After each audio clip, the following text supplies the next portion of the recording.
a ribbon on a great offseason. As the graphic was showing, they addressed their weakness, which was Jayden Daniels was sacked 47 times. So you add Laramie Tunsil, you draft Josh Connerly in the first round. Now you bring Terry McLaurin in. And Greeny, they were 5th last year in offensive efficiency. Now Jayden Daniels has an offseason with Cliff Kingsbury, their offensive coordinator. This is a 2-team race in the NFC East. It's them, it's the Eagles, and then draw a massive line. Do you see it that way, Schefter? Is it a 2-team race in the NFC East? I don't see it that way. I know that we look at it today as the Eagles and the Commanders, but this is the NFL. And every single year, there are surprise teams. Now, I don't know whether the Giants or Cowboys are capable of rising up, but I do know that there hasn't been a repeat winner of the NFC East in over 20 years. And so this division has been highly unpredictable, unstable, and all these teams we look at today, it all seems so logical, and then the season starts, and then injuries happen, and then momentum swings, and things change. So I would never say that a division is shaping up to be 2 teams when the Giants and Cowboys, I think, are sneaky good. All right, fair enough. We'll come back to that part of it a little later. Let's get to one that I really didn't think was going to get done, or at least I was worried wasn't going to get done, and that's Trey Hendrickson in Cincinnati. And there's a theme there again, Greeny. We heard all summer how far apart these teams were, these sides were, and in the end, they reach a compromise that allows Trey Hendrickson to get a $14 million raise this season, which you don't ever hear about a player getting. He becomes an unrestricted free agent after this year. He can test the free agent market if the Bengals don't tag him, or even if they do. And the Bengals don't have to give him one of these $100 million guarantees on a multi-year deal because they're able to give him a $14 million raise for 1 year of work. Tannenbaum had a good day yesterday. I will pat you on the back so you don't have to do it. He said they should trade Kenny Pickett to the Raiders. They did that. We'll get to that a little bit later. You said they got to find ways for both sides to feel like they won a little bit on these hold-ins, if you will. And they did that in the case of Washington, and they got it done in Cincinnati. That's right. So for Cincinnati, you have your key player back, you give him a raise, but you're basically $11.5 million below where TJ Watt is. So that's really good for Cincinnati. It's not ideal because you don't have him after this year. And Greeny, from Trey Hendrickson's standpoint, you just got a $16 million raise, and you didn't have to give up, a subsequent season. Adam and I were talking about it this morning. Roughly, it's about $34.5 million next year if they were to franchise Trey Hendrickson, which is more than what it would be otherwise. So to me, it's a win-win, and now you have a key player back. So this team was in contention to the final Sunday of the season because the offense was so good, but the defense was so bad, even with Hendrickson. And this preseason, for whatever that's worth, they've looked even worse.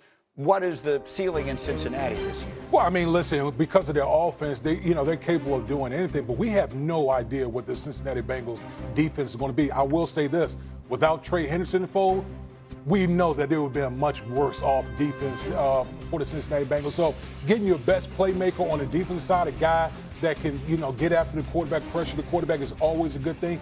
They need those young guys. Algo and defense coordinators need to get those young guys on the defensive side to live up to their draft status. Greeny, the legendary Bill Walsh talked about passing to score early and then fourth quarter pass rushers. To D. Wood's point, yesterday they couldn't do that. Today they can. They got Shamar Stewart, their first-round pick, and now the player that's led the NFL in sacks over the last 2 years. Okay, and so that means 2 of the 3 big hold-ins have been settled. The Micah Parsons one, we're still waiting for anything. He continues the hold in there. I want you to hear from Cowboys quarterback Dak Prescott. He was asked yesterday about Parsons' absence with the Eagles game looming. Remember, they play next Thursday. No, I've got confidence. I've told y'all that way back when. And I'm just going off of experience, honestly. No different than mine, so I've got confidence in that. Just hoping, which I know he is, he's ready to play. Has this whole thing been a distraction for the team as you prepare? I wouldn't say so. As I alluded to it before, I mean, there's been a case of something similar to this the last 3 years, I believe. So people can take it however they want. I think it's kind of part of the way guys think and see things around here. So we heard Brian Schottenheimer say last week he has confidence that Micah Parsons will be on the field for the Eagles game. You just heard Dak say he feels the same way and that he compares the situation to his own experience. Schefter, you've been telling me all along this feels different than it did with Dak. Okay, let me say this. I want to give you the good news and the bad news. The good news is that we heard a lot of strong language surrounding Trey Hendrickson and Terry McLaurin about how far apart the sides were, how nobody was willing to budge, how this could go on. And then lo and behold, less than 2 weeks before the opener, both players remarkably get deals done. That brings us to Micah Parsons.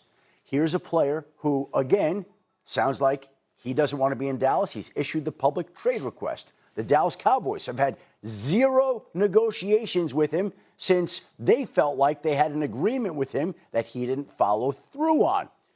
All we've heard is how bad it is, and I think it is bad. I've even heard that this situation is considered to be Jerry Jones' Waterloo. He doesn't want to lose it. But I would say this, we've seen these other sides come through and get deals done. This one, again, feels a little bit different. Now, it looked like McLaurin and Hendrickson were hopeless, and lo and behold, they get deals done. And the Dallas Cowboys open their season a week from Thursday night.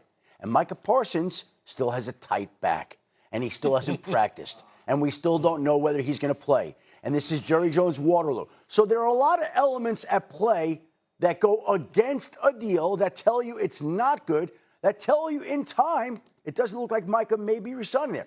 But the hope is if Trey Hendrickson could get a deal done in Cincinnati, if Terry McLaurin could get a deal done in Washington, then there has to be a way for the Dallas Cowboys and Micah Parsons to bridge their differences somehow, as vast as they are, and get a deal done. The Battle of Waterloo ended the Napoleonic Wars once upon a time. It was the end of Napoleon. Will they be the end of Jerry Jones or Micah Parsons? Or one? You said to me yesterday, find a way to make both sides happy. In this case, I'm not sure it works because Jerry thinks they had a deal and he feels wronged. And if I'm Micah Parsons, I'm not taking 1 cent less than TJ Watt got. 2 years, $84 million. Both sides win, both sides lose. $42 million a year, Greeny, highest paid non-quarterback in the league.